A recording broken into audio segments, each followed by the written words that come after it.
Hello students, अब आगे अपना नया लेक्चर। ये होगा सॉलिड स्टेट का आखिरी लेक्चर जो टॉपिक वाइज चल रहा है बच्चों। इसके बाद मैं आपको पता ही, मैंने जैसा आपको बोला था कि इस चैप्टर के पूरा समरी टाइप का एक डीपीपी टाइप की चीजें लेकर आऊंगा, जिसमें मैं पूरी प्रैक्टिस कराऊंगा आपको कि इस पूरे चैप्टर में क्या करा है हम लोगों ने, किस तरह के एग्जाम में क्वेश्चंस आते हैं, कॉम्पिटिटिव एग्जाम में क्वेश्चन कैसे आते हैं, बोर्ड के लिए कैसे आते हैं, इन सब के बारे में जिक्र करूंगा। बढ़िया से क्वेश्चंस आपकी प्रैक्टिस करवा दूंगा। यानी थियोरेटिकल सीरीज के अंदर जैसे चैप्टर चल रहा था बच्चों, आज हम लोग आखिरी टॉपिक पर आ गए हैं, जो कि हमारा क्या है बच्चों, magnetic properties of solid. Magnetic properties of solid के अंदर हम लोग आज डिस्कशन करने वाले हैं।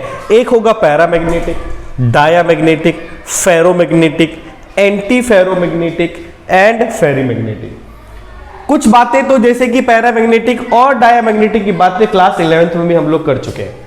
क्लास 11th में याद होगा कि जो हम लोगों ने केमिकल बॉन्डिंग वाला चैप्टर स्टडी किया था, वहां पर भी ये सब चीजें आती हैं। हालांकि आपको बता दूं कि चैप्टर 12 क्लास 12 के अंदर आपके मैग्नेटिक प्रॉपर्टीज ऑफ सॉलिड के अंदर जब आओगे, वहां पर भी ये चैप्टर्स में आएंगी, वहां तो और ज्यादा डेप्थ में चले जाएंगे हम लोग। लेकिन यहां थोड़ा सा क्या रहता है, केमिस्ट्री का ये चैप्टर है तो थोड़ा ऊपर से बातें होंगी, एकदम डेप्थ में नहीं जाना होता यहां पर, लेकिन सारे कॉन्सेप्ट आपको क्लियर होते चले जाएंगे। लेकिन बहुत डीप स्टडी जो होती है वो फिजिक्स के अंदर आएगी, जहां पर मैग्नेटिक मोमेंट की डायरेक्शन, ये सारी चीजें डिस्कशन होती है। बट यहां पर भी मैं कोशिश करूंगा आपको कि ज्यादा अच्छे से क्लैरिटी के साथ बताऊं, ताकि अभी से ये बातें तुम्हें समझ में आने लगेंगी। ठीक है, तो चलो शुरू करते हैं अपना लेक्चर सॉलिड स्टेट के ऊपर। हम आ गए हैं पूजा अकेडमी पर। मैं हूं आपका राम सर और आप हो मेरी राम जी की सेना। ठीक है, आओ सेनाओं, चलो हमला करते हैं। हमला कहां करें? हमला पढ़ाई पे करते हैं। ठीक है, तो इन प्रॉपर्टीज के ऊपर हम आ जाते हैं।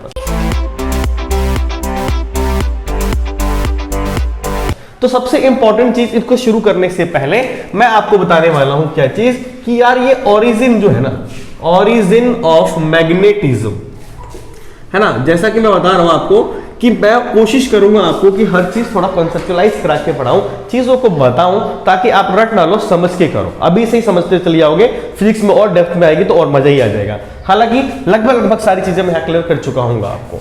तो यहां पर क्या है बच्चों, ओरिजिन ऑफ मैग्नेटिज्म की अगर हम बात करते हैं तो ओरिजिन ऑफ मैग्नेटिज्म में है क्या। तो यार हमने क्या किया, केमिस्ट्री तो आपको पता ही है बच्चों, सीधा सीधा तुमको इलेक्ट्रॉन तक लेके चली जाएगी, यानी एटम के अंदर घुसा देगी, और एटम के अंदर घुसकर हम लोग देखने वाले हैं कि क्या होने वाला है। तो सपोज करो कि बच्चों ये एक न्यूक्लियस है, और इस न्यूक्लियस के चारों ओर बच्चों ये मान लो एक हमारा ये उसका ऑर्बिटल है, और इस ऑर्बिटल के ये हमारा मान लेते हैं ये एक्सिस है, और इसमें बैठा हुआ है हमारा प्यारा सा नन्हा मुन्ना एक छोटा सा इलेक्ट्रॉन। तो एक इलेक्ट्रॉन जो है बच्चों क्या कर रहा है कि ये इस डायरेक्शन के अंदर ये मोशन कर रहा है, यानी इसके अराउंड ऐसे ऐसे करके क्या कर रहा है, घूम रहा है। ऐसे ऐसे करके बच्चों क्या कर रही है, घूम रहा है। तो यानी कि क्या चीज है, हमने सबसे बोला ओरिजिन ऑफ मैग्नेटिज्म किसकी वजह से, तो हम बोलते हैं क्या, due to revolution orbital, due to orbital motion of electron around nucleus के चारों ओर एक्चुअली में जो इलेक्ट्रॉन होते हैं वो चक्कर मारते रहते हैं, ऐसे घूमते रहते हैं। इनके घूमने की वजह से मैग्नेटिक नेचर आता है। अच्छा, दूसरा किसकी वजह से आता है कि एक्चुअली में जो इलेक्ट्रॉन है ना, ये इलेक्ट्रॉन हमारा, ये इलेक्ट्रॉन, ठीक है, ये जो हमारा इलेक्ट्रॉन है, एक्चुअली में इलेक्ट्रॉन ऐसा नहीं होता कि खाली क्या करता है कि इसके चारों ओर ही घूमता है, जबकि आपको बता दूं कि ये अपनी एक्सिस के ऊपर भी क्या करता है, रोटेशन करता है। यानी हो सकता है, अगर मैं ऐसे घुमा रहा हूं बच्चों, ऐसे करके घुमा रहा हूं, this is anti clockwise rotation about its own axis, अपने एक्सिस के एंटी क्लॉकवाइज डायरेक्शन में मूव कर रहा है। या ऐसा भी तो हो सकता है ना बच्चों कि अगर मान लो कि वहां पर ये एक इलेक्ट्रॉन और है, ये अपनी एक्सिस के ऊपर रोटेट करता पाया जाएगा, लेकिन किसी और डायरेक्शन में, जैसे कि ये इस डायरेक्शन में वो मूव करेगा, है कि नहीं। जैसे ये ऐसे घूम रहा था, ये ऐसे घूम रहा है, तो सर ये कैसा हो गया, तो सर ये हो गया आपका clockwise rotation about its own axis, अपने एक्सिस पर बच्चों ये क्लॉकवाइज रोटेशन करता है।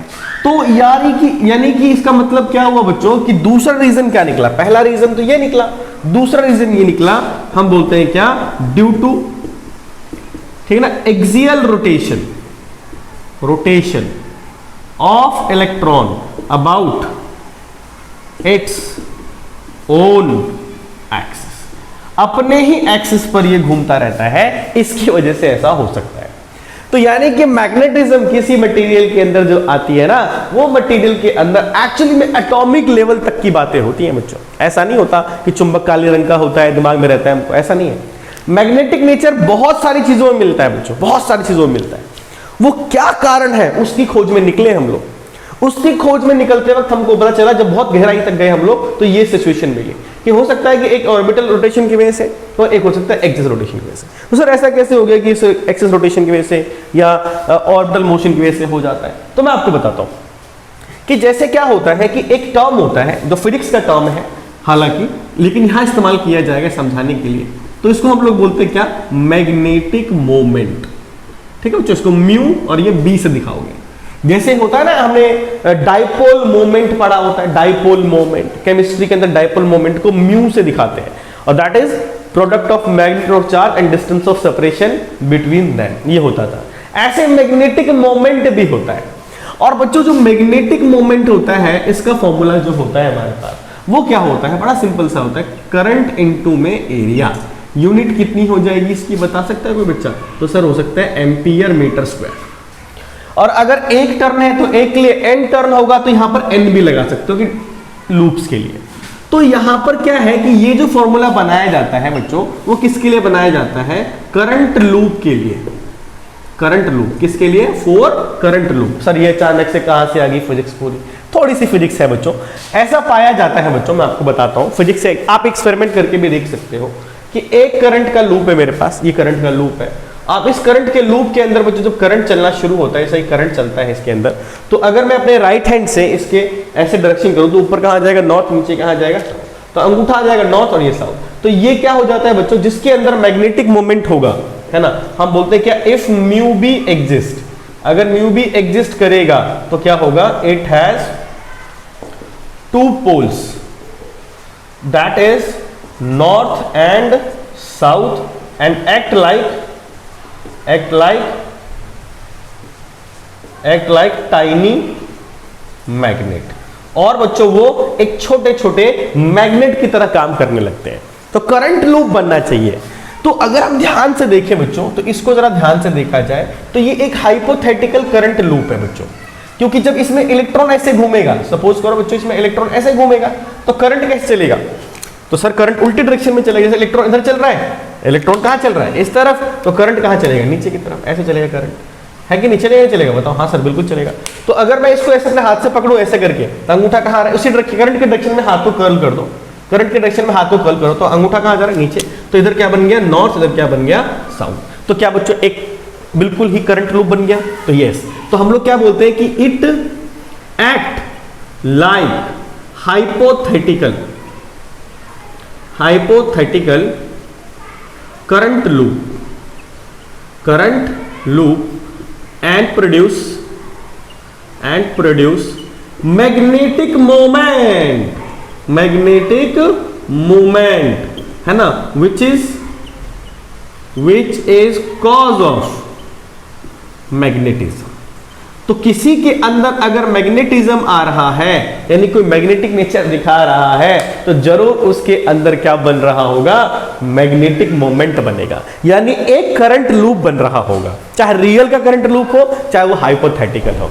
तो हाइपोथेटिकल करंट लूप बन गया, और उस करंट लूप की वजह से इसके अंदर मैग्नेटिज्म डेवलप हुआ है बच्चों। अगर एक्सिस रोटेशन के हिसाब से देखो, तो अगर मैं ऐसे पकड़, इलेक्ट्रॉन घूम रहा है ना अपने एक्सिस पे, ऐसे घूम रहा है, ऐसे घूम रहा है, तो मैं क्या करूंगा, उल्टे डायरेक्शन ऐसे करके देखो, करंट के उल्टे डायरेक्शन में करंट आएगा, इंड्यूस करंट ऐसे करके आएगा, तो इधर क्या बन जाएगा सर, नॉर्थ बन जाएगा, इधर क्या बन जाएगा, साउथ बन जाएगा।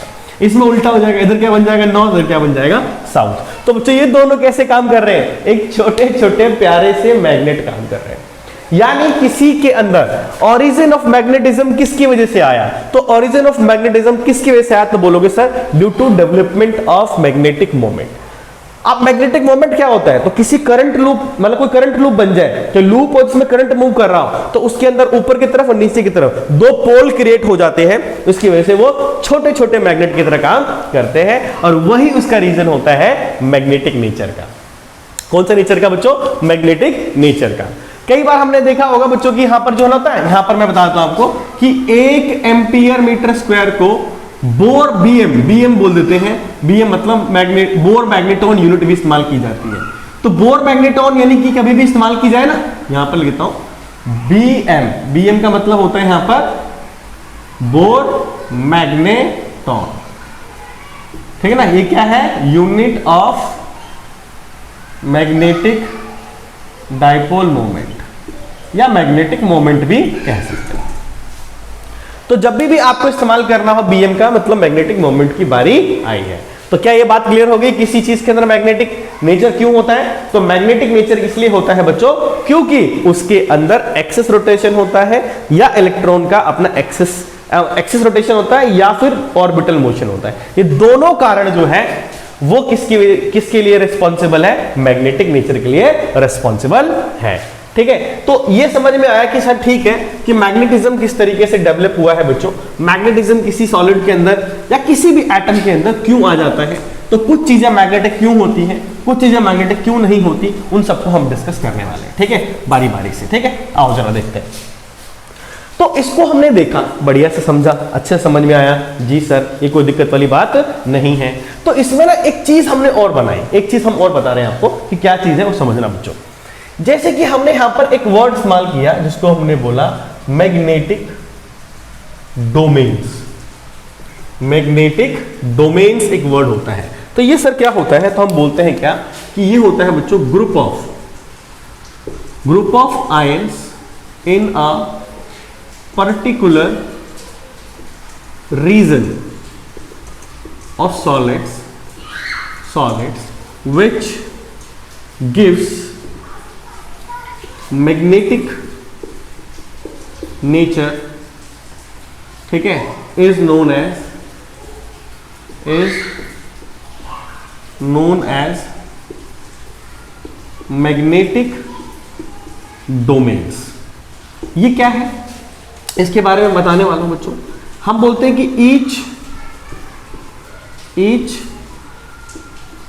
magnetic domains act like tiny magnets।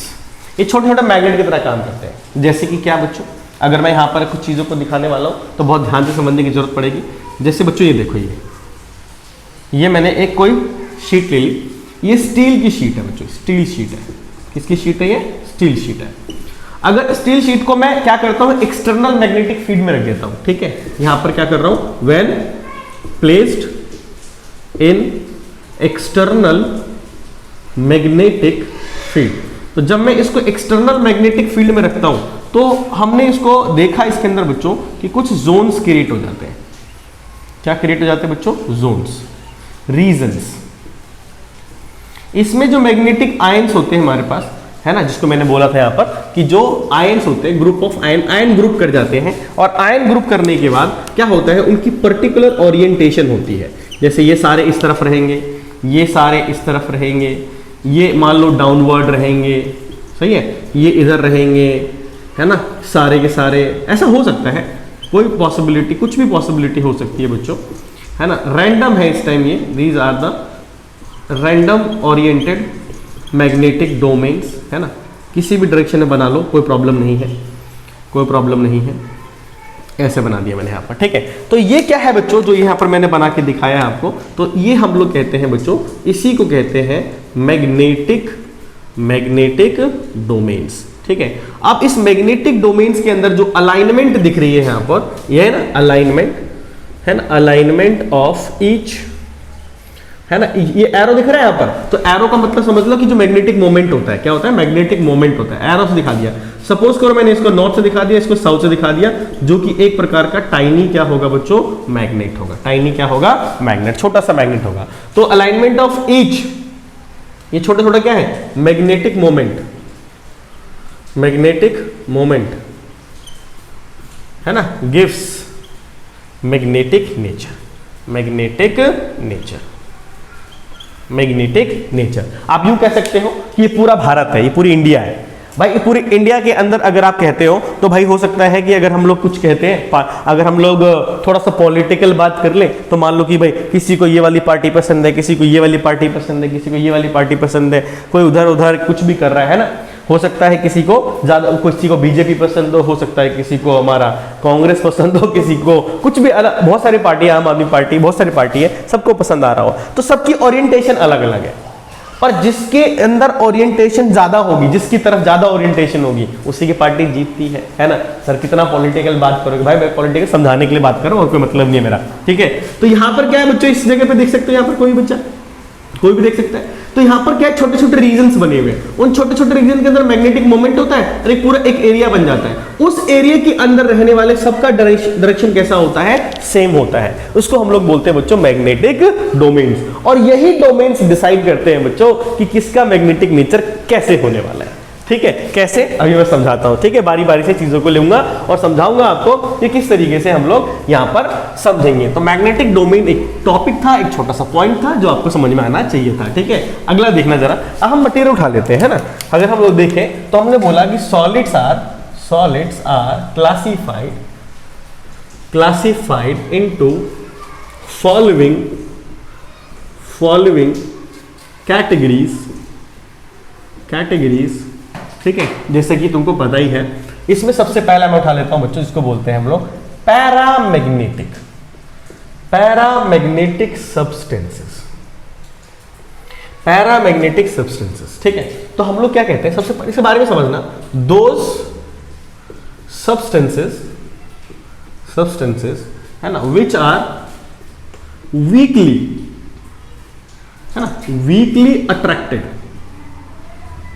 attracted in external magnetic field। अगर बाहर से आप क्या करते हो, कोई मैग्नेटिक फील्ड लगाते हो तो ये वीकली अट्रैक्टेड होते हैं, स्ट्रांगली अट्रैक्ट नहीं होते, वीकली अट्रैक्ट होते हैं। अच्छा भाई ठीक है। उसके बाद क्या है इसके अंदर इंपॉर्टेंट बात क्या है समझना, कि जनरली बच्चों क्या होता है, जनरली पैरामैग्नेटिक, या ऐसे लेते हैं paramagnetic substances have unpaired electron in their outermost shell। जो उनके आउटरमोस्ट शेल होंगे ना, उस आउटरमोस्ट शेल के अंदर आपको ज्यादातर इसके अंदर क्या मिलेगा बच्चों, अनपेड इलेक्ट्रॉन। ज्यादातर मतलब अनपेड इलेक्ट्रॉन। अब अनपेड इलेक्ट्रॉन तो मिलता है और उसकी वजह से क्या होगा वो समझना, कोशिश करते हैं समझने की बच्चों, ध्यान से समझना कि किस प्रकार से है ये। तो जैसे कि मान लो कि मैंने आपको कहा कि भाई ये न्यूक्लियस है और न्यूक्लियस के बाहर ये हमारा कोई ऑर्बिट है और इसके अंदर बैठा हुआ है शांति से बेचारा एक इलेक्ट्रॉन। अब इलेक्ट्रॉन जो है इसके चारों ओर भी घूम रहा है और अपनी एक्सिस पे रोटेशन भी कर रहा है। तो बच्चों ये एक छोटा सा क्या बन जाता है, मैग्नेट बन जाता है। अगर ये छोटा सा मैग्नेट बन चुका है तो इसका मतलब क्या होगा, इसके अंदर थोड़ा मैग्नेटिक नेचर आएगा। तो इसी चीज को, ये जो दिख रहा है ये वाला हिस्सा बच्चों, इसी चीज को हम लोग एरो से दिखा देते हैं ना। जहां पर आप यूं मान के चलो, एरो मैंने ऐसे दिखा दिया नॉर्थ की तरफ, तो इसको मैंने नॉर्थ मान लिया, इसको क्या मान लिया, साउथ। तो जो पोल बना हुआ है इसी चीज को मैंने यहां पर दिखा दिया है टाइनी मैग्नेट बनाकर, ठीक है।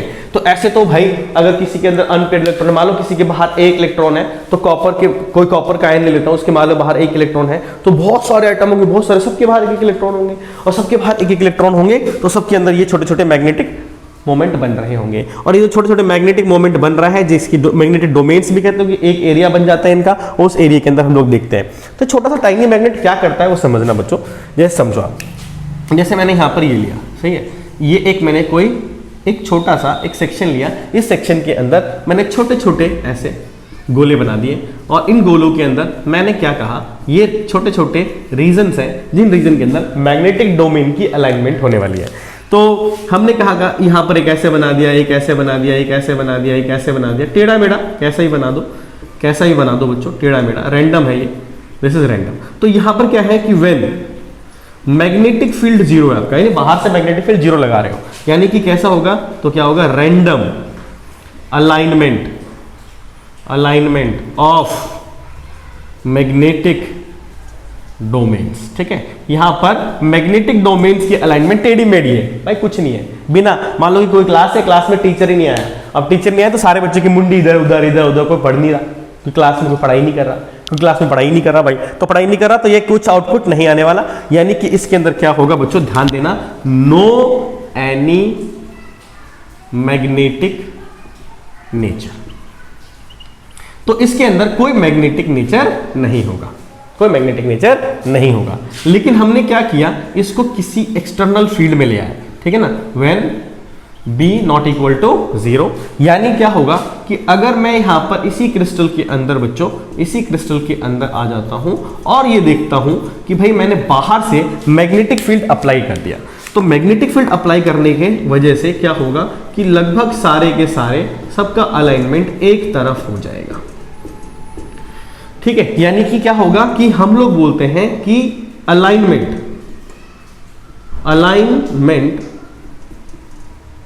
ठीक है, alignment of magnetic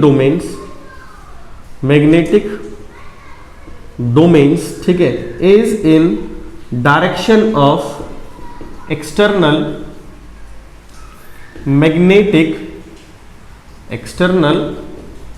magnetic field. तो एक्सटर्नल मैग्नेटिक फील्ड लगाया तुमने, उसी डायरेक्शन में इनकी अलाइनमेंट हो गई, उनकी क्या हो गई, अलाइनमेंट हो गई। तो क्या होगा, तो ये हो जाते हैं बच्चों वीकली अट्रैक्टेड,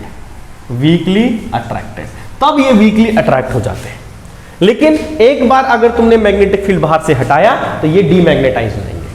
ये बहुत इंपॉर्टेंट पॉइंट है, ठीक है, इंपॉर्टेंट पॉइंट है। मैं यहां लिख देता हूं, इस जगह पे लिख देता हूं बच्चों कि when external magnetic field removed it get demagnetized again। तो ये दोबारा से ये डीमैग्नेटाइज हो जाएगा, यानी इसके अंदर रैंडमनेस वापस आ जाएगी। पैरामैग्नेटिक का प्रॉब्लम ही यही है भाई, ये एक बार तुमने मैग्नेटाइज किया तो ये हमेशा के लिए नहीं होंगे। जब तुमने बाहर से मैग्नेटिक फील्ड दोगे तो ये मैग्नेटाइज होंगे, और बाहर से नहीं दोगे तो ये मैग्नेटाइज नहीं होंगे। तो इनकी अलाइनमेंट जो है ऐसी हो गई, हम मैग्नेटिक फील्ड हटाऊंगा तो ऐसी हो जाएगी, ऐसी हो जाएगी। तो इसका मतलब क्या हुआ कि ये एक बार, यानी कि क्या है, टेम्पररी टाइप का है। तो मैं क्या बोल सकता हूं बच्चों इसके अंदर कि it is a temporary type magnetic substance. ठीक है, मतलब बाहर से रखोगे तो है, वरना नहीं है। अगर बाहर से मैग्नेटिक फील्ड नहीं लाओगे तो इसके अंदर कोई मैग्नेटिक नेचर डेवलप नहीं होगा, और लाओगे तो मैग्नेटिक नेचर डेवलप हो जाएगा। ठीक है, ये बात तो मैं समझ में आ रही होगी क्या हो रहा होता है। मैं इसको एक अच्छे एग्जांपल्स के जरिए, ये तो मैंने ऐसे समझाई दिया, एक तरीके से मैं और समझाता हूं, ट्राई करना समझने की। ठीक है, इसको मिटाता हूं बच्चों में, यहाँ से इसको मिटा देता हूं, जगह तो आपके टाइम है यहाँ नोट करने के लिए एनफ है ना, इसको मैं मिटाता हूं एक बार। ठीक है, जरा देखना। अब मैं क्या करना चाहता हूं, जरा समझाना चाहता हूं आपको बच्चों। जैसे कि मान लो कि ये मेरे पास क्या है, एक मान लेते हैं नॉर्थ पोल है, और ये मेरे पास क्या है बच्चों, साउथ पोल है। ठीक है, और इसके बीच में मैंने पैरामैग्नेटिक सब्सटेंस रख दिया। क्या रख दिया, पैरामैग्नेटिक सब्सटेंस। अब पैरामैग्नेटिक सब्सटेंसेस में रखे हुए हैं यहाँ पर, मैंने इसको ऐसे समझा दिया ऐसे करके। तो उसमें क्या होता है कि मान लो कि जब ये नहीं लगा हुआ था तब ये लोग कैसे थे, ऐसे थे, ऐसे रैंडम थे, बिना इसके कैसे थे, ये रैंडम थे। लेकिन तुमको तो पता है ना बच्चों कि यहां पर क्या है कि इनके लिए ऊपर क्या है, नॉर्थ है, ये क्या है, साउथ है, ये नॉर्थ है, ये साउथ है, ये भी नॉर्थ, ये साउथ है ना, ऐसे करके ये नॉर्थ, ये साउथ, ये ऊपर वाला नॉर्थ, ये साउथ, ऐसे करके। तो जैसे मैं इसको ऑन करूंगा, स्विच ऑन, यानी कि समझ लो कि मैग्नेटिक पावर भी ऑफ है। जैसे मैग्नेटिक नेचर क्या हो जाएगा, आएगा, जैसे मैग्नेटिक नेचर इसमें आएगा तो इनकी अलाइनमेंट चेंज करेगी, इनकी अलाइनमेंट चेंज करेगी। इसका नॉर्थ इसके नॉर्थ को धक्का मार देगा, इसका साउथ इसके नॉर्थ को खींच लेगा। तो बच्चों क्या आप कहते हो, क्या बच्चों ऐसी अलाइनमेंट हो जाएगी, जरा बताओ मुझे। ऊपर नीचे से कोई फर्क नहीं पड़ता बच्चों, ऐसे डरना मत। ठीक है, क्या इस तरह से अलाइनमेंट हो जाएगी? जी सर, बिल्कुल हो जाएगी सर। क्यों सर? क्योंकि ऊपर नॉर्थ है, नॉर्थ वाला साउथ को खींच लेगा, इसके साउथ इसके नॉर्थ को खींच लेगा, है ना। पर जरूरी नहीं है कि सारे अलाइन करते हैं, हो सकता है कुछ टेढ़ा अड़ियल सा बैठा हुआ हो, है ना। कोई अड़ियल सा बैठा हुआ हो यहाँ पे, ऐसा भी तो हो सकता है कि घूमे ही ना, ऐसा भी हो सकता है, ऐसा कोई जरूरी नहीं है, पर मोस्ट ऑफ देम क्या होंगे, ओरिएंट कर जाएंगे। लेकिन जब तक ये मैग्नेटिक फील्ड रहेगा तब तक फिर ऐसा लगेगा तुम्हें, जैसे ये ओरिएंट हो जाएंगे तुम्हें ऐसा लगेगा नॉर्थ से एक लाइन निकली, साउथ से एंटर कर गई, फिर यहाँ नॉर्थ से ये साउथ, तो तुम्हें ऐसा लगेगा नहीं कि मैग्नेटिक फील्ड पास हो गए, है ना। क्या लगेगा बच्चों तुम्हें कि मैग्नेटिक फील्ड यहां से यहां ऐसे पास हो गया, ऐसा दिखाई पड़ेगा कि यहां से मैग्नेटिक फील्ड पास हो गया, इसने अलाउ कर दिया, है ना। यानी कि इस सब्सटेंस ने मैग्नेटिक फील्ड को अलाउ किया है। तो ये सब्सटेंस अगर अलाउ करेगा तो ये एक तरह से अलाइनमेंट में आ जाएंगे। कुछ हो सकता है ना करें, जो नहीं करेंगे तो उसका मतलब क्या होगा कि वो मैग्नेट नेचर नहीं दिखाना चाहते, इन्होंने बस क्या कर दिया, अलाउड कर दिया। इन्होंने क्या कर दिया, अलाउड कर दिया। तो ये अलाउड करते हैं तो इसका मतलब ये होता है कि भाई ये लोग मैग्नेटिक नेचर दिखाने के लिए रेडी हैं, इनकी इच्छा है कि मैं क्या बनूं, मैग्नेट जैसा बनूं। तो इसीलिए जैसे ही बाहर से मैग्नेटिक फील्ड आई ये ओरिएंट हो गए। जैसे तुम ही देख लो, हम टीचर सारे चाहते हैं कि आप लोग पढ़ो पढ़ो पढ़ो, हम लोग तुमको क्या करते हैं, एक्सटर्नल मैग्नेटिक फील्ड देते हैं। तो कुछ बच्चे जो है वाकई पढ़ना चाहते हैं तो वो अलाइनमेंट लेते हैं और हमारी स्टडी को उसके अंदर अपने ब्रेन की खोपड़ी के अंदर जाने के लिए अलाउ कर देते हैं। तो जैसे अलाउ कर देते हैं हमसे अट्रैक्ट हो जाते हैं, पढ़ते हैं, अच्छे से काम करते हैं। लेकिन कुछ होते भी हैं जो भाई नहीं अलाउ करते, बिल्कुल अलाउ नहीं करते, तो बिल्कुल अलाउ नहीं करते तो वो हमारी मैग्नेटिक फील्ड को पास ऑन नहीं करेंगे, तो वो अट्रैक्ट नहीं होंगे। सिंपल सा लॉजिक, सिंपल, वेरी सिंपल। अच्छा, कोई सर ऐसा मतलब कोई मनगढ़ंत कहानी तो नहीं है, कुछ एग्जाम्पल है ऐसा जहां पर हमको रियली में फील हो कि सर ऐसा कुछ होता भी होगा, ऐसा कोई नेचर होता भी होगा? तो हाँ है, बिल्कुल है जी, बिल्कुल है। देखो कैसे दिखाता हूं तुम्हारी स्क्रीन के ऊपर, मैं एक चीज दिखा रहा हूं, बहुत ही प्यारा डायग्राम है, एक छोटा सा एनिमेशन है, वो जरा देखो यहाँ पर, देखो स्क्रीन के ऊपर, यहाँ देखना इस जगह पे, है ना। यहाँ तुम देखोगे कि दो क्या लगाए गए हैं बच्चों इसके अंदर, एक दो हैवी पावर के मैग्नेटिक फील्ड लगाए गए। हाँ, ये भी मैग्नेट है, ये मैग्नेट है, और जो बीच में डाल रहे हैं ना हम लोग, वो लिक्विड ऑक्सीजन है। क्या है बच्चों, लिक्विड ऑक्सीजन। तो हमने जैसे इसमें लिक्विड ऑक्सीजन को डाला तो देखा हमने कि वो बीच में थोड़ी देर के लिए फंस गए। इसको डाला, नीचे गिर जाना चाहिए था लेकिन गिर नहीं रहे, देखो अंदर देखो, है ना, वो वहां पे बीच में अट्रैक्ट हो रही है, थोड़ी देर के लिए हो रही है ना, तो वीकली अट्रैक्टेड है। देख लो ध्यान से, वीकली अट्रैक्टेड है। तो ये वीकली अट्रैक्ट हो रही है, इसलिए ऑक्सीजन कौन सा नेचर दिखाता है, पैरामैग्नेटिक। ठीक है, तो इसके लिए एग्जांपल्स मैं लिख देता हूं यहां पर, जो कि पैरामैग्नेटिक होते हैं। पैरामैग्नेटिक सब्सटेंसेस जो होते हैं बच्चों, वो कौन कौन है? जैसे ऑक्सीजन है, यस सर, जैसे Cu2 पॉजिटिव है, यस सर, जैसे Cr3 पॉजिटिव है ना, एक्सेट्रा। ये सब के सब कौन है बच्चों? ये है हमारे पैरामैग्नेटिक। जिनके बाहर अनपेयर्ड इलेक्ट्रॉन होगा जनरली बच्चों, वही हमारे क्या होते हैं, पैरामैग्नेटिक सब्सटेंसेस होते हैं। पर ये मत सोच लेना कि ज्यादा इलेक्ट्रॉन होंगे तो ज्यादा पैरामैग्नेटिक होता है, ऐसा पर जरूरी नहीं होता, क्योंकि हो सकता है अलाउ करे ना करे। तो पैरामैग्नेटिक इलेक्ट्रॉन उनमें ज्यादा होता है, इसमें अनपेयर्ड इलेक्ट्रॉन भी ज्यादा होते हैं। तो ये बता दिया मैंने आपको किस तरीके से पैरामैग्नेटिक होता है। ठीक, क्लियर होगी बात ये चीज? तो इसको कहते हैं हम लोग पैरामैग्नेटिक। ओके, चलो इसको रब करते हैं। अब बात करते हैं किसकी, दूसरी चीज की, क्या? Diamagnetic. Diamagnetic substance, diamagnetic substance. ठीक है, अब जो डायामैग्नेटिक सब्सटेंस है ये क्या होता है, इसके बारे में पहले मैं लिख देता हूं यहां पर कि it is weakly repelled in external magnetic field। देखो वो अट्रैक्ट हो रहा था, ये वीकली क्या हो रहा है बच्चों, रिपेल्ड हो रहा है। ये क्या होता है कि दे, ठीक है ना, are found in those substances which have paired electron, ठीक है, in outermost shells। जैसे वो अनपेयर्ड था, इसमें क्या होता है, पेयर्ड होता है। लेकिन एक्चुअली इसकी वजह से क्या होता है, ड्यू टू पेयर्ड इलेक्ट्रॉन, है ना, दे cancel out magnetic moment of each other. Magnetic moment, ठीक है, कैसे होता है वो समझो। जैसे ये न्यूक्लियस है और इसके चारों ओर एक इलेक्ट्रॉन इधर है, मान लो एक इलेक्ट्रॉन है, ऐसे दो इलेक्ट्रॉन घूम रहे हैं, भाई दो है ना, पेयर्ड। अच्छा पेयर्ड है तो ठीक है सर, पेयर्ड में क्या होता है बच्चों, सपोज करो कि ये ऐसे घूम रहा है, यानी कि अगर मान लो ये मैंने ऐसे घुमा दिया ना बच्चों, ऐसे करके, तो ये कैसा हो गया, एंटी क्लॉकवाइज घुमा दिया मैंने। और इसको मान लो मैं ऐसे घुमा, जैसे मैंने इसको इधर घुमाया था, इसको इधर घुमा दिया, तो मैंने इसको मान लो कैसे घुमा दिया, क्लॉकवाइज घुमा दिया। कैसे घुमा दिया, क्लॉकवाइज। तो अगर ये कैसा होता है, सोच के थोड़ा देखो कि ये अगर क्लॉकवाइज है तो तुम्हें पता है नॉर्थ यहाँ बन जाएगा, यहाँ एंटी क्लॉकवाइज है तो नॉर्थ यहाँ बन जाएगा, ठीक है, नॉर्थ यहाँ बन जाएगा, साउथ यहाँ बन जाएगा, यहाँ क्या बन जाएगा, नॉर्थ, यहाँ क्या बन जाएगा, साउथ। तो होगा क्या कि इसने एक दूसरे के उल्टा बना रखा है ना, देखो इसका साउथ, इसका नॉर्थ, इसका नॉर्थ, इसका साउथ, तो इसका साउथ वाला, इसका नॉर्थ वाला इसके साउथ से, इसका साउथ वाला इसके नॉर्थ से अट्रैक्ट हो जाएगा। तो ये क्या होता है कि ये इसके अंदर अपने एक इलेक्ट्रॉन ऊपर, एक इलेक्ट्रॉन कहाँ है बच्चों, नीचे। अब ये इलेक्ट्रॉन एक ऊपर एक नीचे, दोनों एक दूसरे का मैग्नेटिक मोमेंट कैंसिल कर देते हैं, जिसकी वजह से क्या होता है बच्चों कि दे, ठीक है ना, दे आर नॉट, ठीक है, much affected in external magnetic field,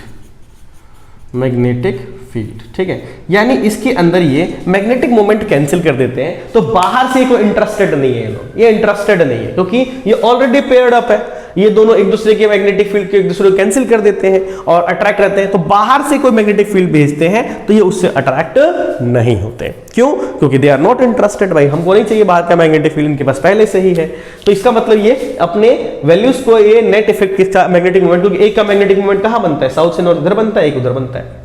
magnetic moment की डायरेक्शन साउथ से नॉर्थ होती है, तो साउथ से नॉर्थ की तरफ एक मैग्नेटिक मोमेंट इधर बन गया, एक मैग्नेटिक मोमेंट इधर बना, एक मैग्नेटिक मोमेंट इधर बना, इक्वल है एंड अपोजिट है, तो दोनों ने एक दूसरे के मैग्नेटिक मोमेंट को कैंसिल कर दिया। तो नेट मैग्नेटिक मोमेंट इसका कितना आ गया, खत्म हो गया। इसलिए मैग्नेटिक मोमेंट नहीं दिखाते। इसीलिए बच्चों हम लोग क्या कहते हैं, mu B equals to, formula होता है एन प्लस, ठीक है ना, एन प्लस 2, ठीक है, इसका ये फॉर्मूला होता है बच्चों। तो अगर हम लोग इसके लिए निकालते हैं तो जनरली क्या आता है बच्चों, बी, इसकी बीएम यूनिट होती है, और एन का मतलब होता है नंबर ऑफ अनपेयर्ड इलेक्ट्रॉन, और जो अनपेयर्ड इलेक्ट्रॉन होगा उसकी वजह से क्या होगा कि म्यू बी इक्वल टू कितना आएगा, 0 आएगा। लेकिन फिर ये वीकली रिपेल्ड कैसे कर गए, सवाल ये उठता है मन में सवाल आएगा कि मैग्नेटिक मोमेंट अगर इसका 0 है, मैग्नेटिक मोमेंट अगर इसका 0 है, तो मैग्नेटिक मोमेंट 0 होने के बाद फिर इसकी वैल्यूज कैसे आई, रिपेल कैसे कर गया। तो यहां पर थोड़ा फिजिक्स का लॉजिक रहता है बच्चों। हम लोग क्या बोलते हैं, रीजन देखना है यहां पर, रीजन फॉर रिपल्शन, सुनना, हम बोलते हैं क्या, net magnetic moment due to induced current loop, देखना ध्यान से, current loop is in opposite direction, ये यहां लिखते हैं अपोजिट डायरेक्शन। तो ये बात ध्यान रखना भाई कि जो इंड्यूस्ड होता है ना, यहां पर एक चीज होती है, इसको बोलते हैं जो इंड्यूस्ड करंट लूप होता है। तो इंड्यूस्ड करंट लूप जो होता है वो अपोजिट डायरेक्शन में बना देता है, इसलिए रिपेल करता है, ठीक है। यानी कि आप यूं समझना, जैसे इसको तो मैं नोट कर लेना बच्चों, मैं इसको मिटा देता हूं थोड़ा सा इधर साइड से, देखो ये लो, ठीक है, यहां से, वो बहुत इंपॉर्टेंट है, रीजन ऑफ रिपल्शन क्या हो रहा है। जैसे कि मान लो कि मैंने यही कहा आपसे कि मान लो एक नॉर्थ है, एक क्या है बच्चों, साउथ है। अब आपने कहा कि सर ये बना दो, इसके लिए ये बना दो, ठीक है सर, एक ऊपर एक नीचे, एक ऊपर एक नीचे, एक ऊपर एक नीचे, एक ऊपर और एक नीचे, ऐसा बनेगा? हाँ जी सर बिल्कुल बनेगा। अच्छा, एक ऊपर और एक नीचे बनाया जा रहा हूं, तो दोनों एक दूसरे को कैंसिल कर रहे हैं बच्चों। ये ऐसे पूरा एरो कर देता हूँ, मैग्नेटिक मोमेंट दिखा रहा हूँ ना मैं, तो ऐसे पूरा, इसको दोबारा बना तो रीड्रॉ कर देता हूँ, ये लो, ऐसे ऊपर नीचे इस तरीके से चल रहा है। अच्छा, अब ये अगर देखो बच्चों इस तरीके से, मैं इसको थोड़ा मिटा देता हूं, जगह चाहिए मेरे को बच्चों, यहां से ये, हाँ। अब जरा देखो बच्चों कि क्या हो रहा है कि इक्वल एंड अपोजिट डायरेक्शन में आ गए, तो होता क्या है कि ये जो है ना, इसकी अलाइनमेंट चेंज नहीं कर पाता, यानी कि यहां से मैग्नेटिक फील्ड आ रहा है, लेकिन ये they are not allowing to pass through them, यानी कि इसके मैग्नेटिक फील्ड इसके में पास नहीं होने देते। क्यों? क्योंकि इसका नॉर्थ इसके साउथ को, इसका साउथ इसके नॉर्थ को अट्रैक्ट करके खत्म कर लेता है, तो इसकी वजह से इसका मैग्नेटिक मोमेंट इधर आ नहीं पाता है। लेकिन इंड्यूस्ड करंट लूप की वजह से, किसकी वजह से? इंड्यूस्ड, एक इंड्यूस्ड करंट होता है जिसकी वजह से कुछ जो मैग्नेटिक मोमेंट बनता है इंड्यूस्ड वालों की वजह से, ध्यान रखना, इंड्यूस्ड वालों की वजह से जो बनेगा वो कैसा बनेगा, देखना, इंड्यूस्ड की वजह से, है ना, किससा बन जाएगा, कुछ ये नॉर्थ है ना तो ये नॉर्थ बना लेगा, नॉर्थ बना लेगा, सब नहीं है ना, कुछ मान ले नहीं बना पा रहे, है ना, कुछ इस तरह से बना सकते हैं, कुछ इस तरीके से बना लेंगे, नॉर्थ साउथ साउथ नॉर्थ, ये हो गया तो नॉर्थ और ये साउथ। तो कुछ जो है ना क्या कर लेते हैं, अपोजिट डायरेक्शन में बना लेते हैं, समझ रहे हो। तो अपोजिट डायरेक्शन में बना देने की वजह से ये दोनों देखो, तीन ऊपर बन गए, थोड़ा सा नीचे की तरफ, है ना, तो इसकी वजह से क्या होता है, ये वीकली रिपेल कर देते हैं, वीकली क्या कर देते हैं, रिपेल कर देते हैं इंड्यूस की वजह से।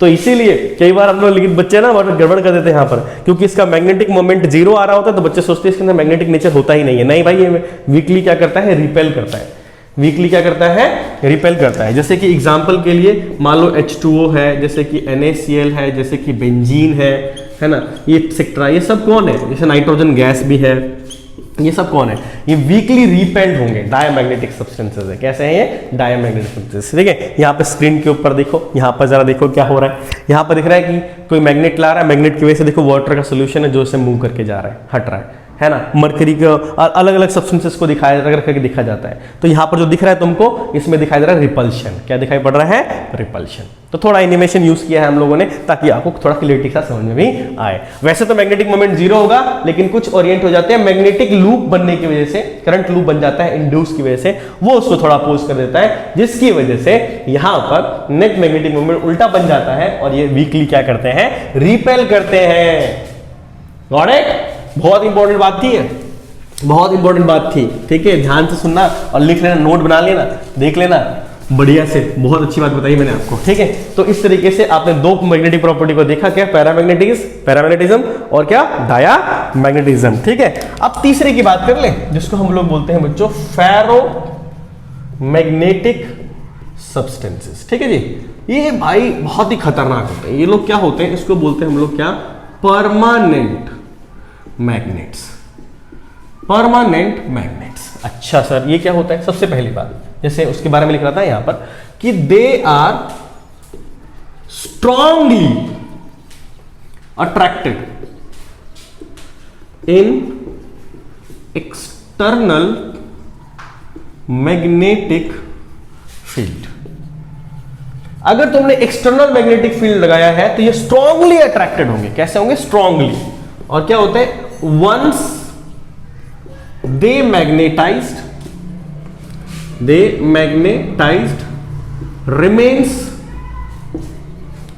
remains lifelong। मतलब एक बार तुमने क्या मैग्नेटाइज कर दिया, ये हमेशा के लिए मैग्नेटाइज रहेंगे। कुछ ऐसे बच्चे होते हैं जिनको थोड़ा समझा दो, जीवन में थोड़ा राह दिखा दो, वो हमेशा के लिए मैग्नेटाइज हो जाते हैं, हमेशा आगे बढ़ते हैं, सोच बढ़ते हैं और लोगों को भी पास ऑन करते हैं। ये उस तरह का है। अच्छा, तो सर हमारी बात नहीं हो रही है यार ध्यान से सुनो। तो क्या, वंस दे मैग्नेटाइज रिमेन्स क्या, लाइफ लॉन्ग। एक बार मैग्नेटाइज कर दिया तो ये हमेशा के लिए क्या हो जाएंगे बच्चों, ये मैग्नेटाइज हो जाएंगे। अच्छा, इसमें क्या होता है, सबके सब ध्यान देना कि यूनी डायरेक्शनल अलाइनमेंट, है ना, अलाइनमेंट ऑफ मैग्नेटिक डोमेन्स। जो मैग्नेटिक डोमेन्स हैं उनकी अलाइनमेंट यूनिडायरेक्शनल होगी। जैसे कि आप देखोगे एनसीईआरटी ओपन करके, उसमें डायग्राम ऐसे बना के दिया होगा और सबकी अलाइनमेंट कैसी होगी, ऐसी होगी, ऐसी होगी। यानी कि अगर मैं ये कहता हूं कि जब B जीरो होता है, क्या होता है, B जीरो, ठीक है, ऐसा करके, तो यार जैसे कि मैंने पैरामैग्नेटिक में बनाया था, तुम सोचोगे सर पैरामैग्नेटिक और फेरोमैग्नेटिक में क्या अंतर हो गया, फिर वो भी तो वैसे ही था। जरा देखना कैसे, मान लो ये टेढ़ा मेढ़ा बना दिया, है ना, रैंडम है, ये रैंडम है, यानी ये रैंडम है, यानी कि यहां पर जो है रैंडमनेस है, रैंडम मैग्नेटिक डोमेन्स। ठीक है जी, यहां पर रैंडम है और एक्सटर्नल फील्ड कितना है, जीरो है। फिर हमने क्या किया, मैग्नेटिक फील्ड अप्लाई कर दिया। क्या अप्लाई कर दिया, मैग्नेटिक फील्ड को अप्लाई कर दिया। जब मैग्नेटिक फील्ड को अप्लाई कर दिया तो क्या हुआ, तो जो सारी अलाइनमेंट थी मैग्नेटिक फील्ड की ऐसे डायरेक्शन में आ गए, सारे ऊपर आ गए। तो अगर यहां पर सारे के सारे ऊपर आ गए, यानी कि when B is not equal to zero, तो ये सब कैसे हो गए बच्चों, यूनी डायरेक्शनल हो गए, यूनी डायरेक्शनल अलाइनमेंट हुई। अगर सारे के सारे एक तरफ हो गए, लेकिन क्या हुआ, इसमें खास बात यह है कि it remains even when B external is removed, यानी एक्सटर्नल फील्ड तुमने हटा दिया, उसके बाद भी इसका मैग्नेटिक फील्ड नहीं हटा, तो पैरामैग्नेटिक से अलग हो गया, पैरामैग्नेटिक से अलग हो गया, पैरामैग्नेटिक वापस रैंडम हो जाता है, इसमें रैंडम नहीं होता है। ये एक बार हो गया तो हो ही गया, ठीक है। एग्जाम्पल क्या आते हैं बच्चों इसके अंदर, ऐसी कौन सी चीजें जो ऐसा कर सकती हैं? एग्जाम्पल मैं बताता हूँ आपको, निकल है, कोबाल्ट है, गैडोलाइनियम है, ठीक है, क्रोमियम है, Cr क्रोमियम ऑक्साइड है, ये सारे हैं, ठीक है। ये सब कौन है? एग्जाम्पल्स है हमारे किस चीज के बच्चों? स्ट्रॉन्ग मैग्नेटिक फील्ड के, और ये है फेरोमैग्नेटिक सब्सटेंसेस। क्या है? फेरोमैग्नेटिक सब्सटेंस स्ट्रांगली अट्रैक्ट करते हैं। तो इसके डोमेन की थ्योरी समझाया जा रहा है, ये आपको डोमेन थ्योरी समझाना चाहती है, इसलिए सारी बातें बताई जा रही है, इसलिए इसको बच्चों बोलते हैं हम लोग फेरोमैग्नेटिक सब्सटेंसेस, ठीक है। Got it? इसको मिटाते हैं, इसको मिटाते हैं, ठीक है, ओके। यहां पर देखते चलना, बनाते चलना डायग्राम, आगे बढ़ते हैं बच्चों। अब आ जाते हैं हमारे पास सेकंड, ये 3 हो गया था, चौथे नंबर पे आते हैं जिसको बोलते हैं बच्चों क्या? एंटी फेरो मैग्नेटिक सब्सटेंसेस, ठीक है। Antiferromagnetic substances, antiferro नाम से मालूम चल रहा है बच्चों क्या होता है इसमें, कि क्या होता है कि when magnetic domain alignments, magnetic domains alignments are anti-parallel to each other, ये सारे के सारे एंटी पैरेलल हो जाएंगे। अच्छा, नंबर भी इक्वल होंगे, जरा देखो कैसे। एक कहां बना? ऊपर, एक की अलाइनमेंट कहां हो गई? ऊपर, तो एक की अलाइनमेंट कहां हो गई? नीचे। एक की ऊपर तो एक कहां होगी? नीचे। एक की ऊपर तो एक की कहां हो जाएगी? नीचे। ऐसे समझ रहे हो? तो अगर यहां पर क्या होता है कि इक्वल एंड अपोजिट अलाइनमेंट हो गए, भाई तुम्हारे जितने पक्ष में उतने विपक्ष में आ गए, तो वोट खत्म हो गया तेरा, कुछ नहीं मिलने वाला तेरे को, है ना। तो वही सिचुएशन है कि कुछ लोग तुम्हें पसंद कर रहे, नहीं पसंद कर रहे, पसंद कर रहे, नहीं पसंद कर रहे, पसंद कर रहे, नहीं पसंद कर रहे, मतलब नेट समझ लो नहीं पसंद कर रहे। समझ में आ रही बात इससे? तो इसका मतलब क्या है कि इस जगह पे देखा जाए तो क्या होगा? नो एनी मैग्नेटिक, ठीक है, मूवमेंट। तो इसमें मैग्नेटिक मोमेंट नहीं आएगा, तो इसका मतलब क्या होता है कि ये होते हैं बच्चों, they are non magnetic substances. ये सारे के सारे बच्चों नॉन मैग्नेटिक होते हैं, इनमें मैग्नेट का कोई लोचा वोचा नहीं होता। इसमें मैग्नीज ऑक्साइड MnO2, ठीक है, Mn2O3 एटसेट्रा, ठीक है, ये एग्जांपल्स हैं जो एग्जांपल एंटी फेरोमैग्नेटिक के हैं। एंटी फेरो उल्टा है ना यार, फेरो का उल्टा। जैसे कि फेरो तो बहुत पावरफुल होता है, ये एक ऊपर एक नीचे, एक ऊपर एक नीचे, खत्म कर दिया, नेट मैग्नेटिक मोमेंट खत्म, कहानी खत्म। तो इसको कहते हैं हम लोग क्या? Antiferromagnetic substances. Simple है यार, सिंपल बहुत आसान है बच्चों, ये सब है ना। एक बार सुनना होता है, सुनते सुनते ही बैठे बैठे याद हो जाता है, दादी नानी की कहानी जैसे है सारे, है ना। अगला देखते हैं 5वां, जिसको बोलते हैं हम लोग क्या चीज बच्चों? जैसे एंटी फेरो था, तो लास्ट वाला था हमारा फेरी मैग्नेटिक सब्सटेंसेस। अब ये कैसा होता है? तो हम लोग बोलते हैं क्या कि when unequal magnetic domains are aligned in opposite direction। अब ये क्या है? मतलब अनइक्वल होंगे। जैसे कि मान लो अनइक्वल का मतलब समझो, अनइक्वल का मतलब समझो कि अगर मैंने क्या किया है, 2 ऊपर बनाया है, 2 ऊपर तो एक नीचे, 2 ऊपर तो एक नीचे। समझ रहे हो? मतलब क्या कि ये मतलब बीच में है एक तरीके से, 2 ऊपर है तो एक नीचे। दो तुम्हारे लोगों को सपोर्ट कर रहे हैं तो एक सपोर्ट नहीं कर रहा, ये 2 अगले सपोर्ट कर रहे हैं तो एक सपोर्ट नहीं कर रहा। सपोर्ट किसको? एक्सटर्नल मैग्नेटिक फील्ड को। तो ये ऐसे अलाइन कर लेते हैं। तो ये कैसे होते हैं बच्चों? तो हम लोग बोलते हैं कि they are stronger than antiferromagnetic substances but weaker than ferromagnetic substances। बीच में है ये लोग, मैग्नेटिक सब्सटेंस एक्सटर्नल फील्ड में ऐसे हो जाते हैं। एग्जाम्पल क्या है सर इसके, एग्जाम्पल बता दो। तो एग्जाम्पल बताता हूँ इसके, जैसे कि इसमें आता है बच्चों आयरन भी आता है, इसमें Fe3O4 भी आता है, इसमें MgFe2O4 भी आता है, इसे फेराइट्स भी कहते हैं, ठीक है ना, एटसेट्रा, ये सब है हमारे पास, ठीक है। तो ये सब किस में आते हैं बच्चों, एंटी फेरोमैग्नेटिक सब्सटेंसेस। तो यार मैग्नेटिक सब्सटेंसेस इस तरह के होते हैं, है ना, सिंपल है यार, मेरे को नहीं लगता कि कोई बहुत बड़ी बड़ी बात है। ये सब क्या है, ये सब अलाइनमेंट है। अलाइनमेंट किसकी, मैग्नेटिक डोमेन्स की। मैग्नेटिक डोमेन किससे बनता है, मैग्नेटिक मोमेंट से। मैग्नेटिक मोमेंट क्यों होता है, वो इलेक्ट्रॉन के मूवमेंट करने से, हो सकता है वो एक्सिस रोटेशन से हो या ऑर्बिटल के मोशन से आ रहा हो, है ना। तो मैग्नेटिक नेचर एक्चुअली इलेक्ट्रॉन के लेवल पर होता है, किसमें मैग्नेटिक नेचर आएगा और किसमें मैग्नेटिक नेचर नहीं आएगा। Got it. अच्छा, इसमें बस दो एक्स्ट्रा पॉइंट बता देता हूं मैं यहाँ पर। मैग्नेटिक नेचर तो बच्चों यही ओवर हो गया है, लेकिन मैं बस 2 पॉइंट बता देता हूं तुम्हारे को एक्स्ट्रा, बस इसको देख लेना, है ना। एक होता है बच्चों, इसको बोलते हैं क्यूरी टेम्परेचर। क्यूरी टेम्परेचर, ये क्या होता है, temperature on which magnetism is lost. Magnetism lost हो जाए उसको क्यूरी टेम्परेचर कहते हैं। और एक होता है जिसको बोलते हैं बच्चों piezo electric substance. Piezo electric substance ये कैसा होता है सर? सर ये क्या होता है कि व्हेन इट प्रोड्यूस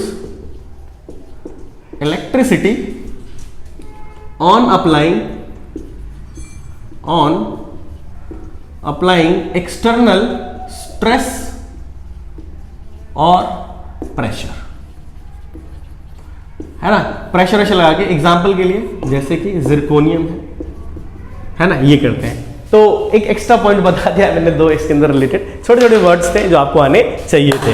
तो इस तरीके से सारी प्रॉपर्टीज बच्चों हम लोगों ने कवर कर लिया है। इस चैप्टर के हर लेक्चर को शूट किया हम लोगों ने ढंग से, आपको बताने की कोशिश करिए। हमारी कोशिश रहती है आपको हर चीज अच्छे से मिलती चली जाए, आप किसी से कम ना रहो, अच्छे से हमको फॉलो बैक करते रहो। हाँ, लाइक और सब्सक्राइब कर देना बच्चों अगर अच्छा लगता है आपको तो, ठीक है। और हम आपका साथ छोड़ने वाले, आपको तो ये मालूम ही है। ये लेक्चर आपका ओवर हुआ, इसकी डीपीपी, एक अच्छा सा डीपीपी, एक अच्छे से क्वेश्चन का कलेक्शन लेकर आऊंगा, इसको पूरा चैप्टर रिवाइज करा दूंगा, पूरा चैप्टर रिवाइज हो जाएगा मस्त तरीके से, ठीक है। उसके बाद अगले चैप्टर में मिलेंगे, ठीक है। तब तक के लिए bye bye, have a nice day.